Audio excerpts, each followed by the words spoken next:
میرے بھائیوں، اللہ کے واسطے توبہ کرو، حالات بڑے سنگین ہیں۔ آج توبہ کے سوا کوئی جائے پناہ نہیں ہے۔ زمین اور تنگ ہوتی چلی جائے گی، فضائیں اور خلاف ہو جائیں گی، زمین بھی تیور بدل رہی ہے، فلک بھی آنکھیں دکھا رہا ہے۔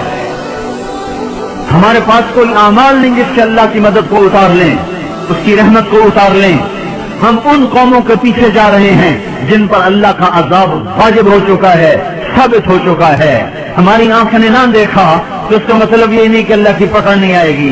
ہم قبر میں چلے گئے تو اس کا مطلب یہ نہیں کہ اللہ پاک نظام نہ بدلے گا۔ اللہ نے زمین کو ہر دفعہ دھویا ہے، جب گناہوں سے بھرتے بھرتے اس حد تک چلی گئی کہ اللہ پاک کی طرف سے حجت تمام ہوئی تو ایک جھاڑو سے زمین کو صاف کر دیا اور اپنے نیک بندوں کی فصل سے پھر زمین کو بہاروں سے آباد کر دیا۔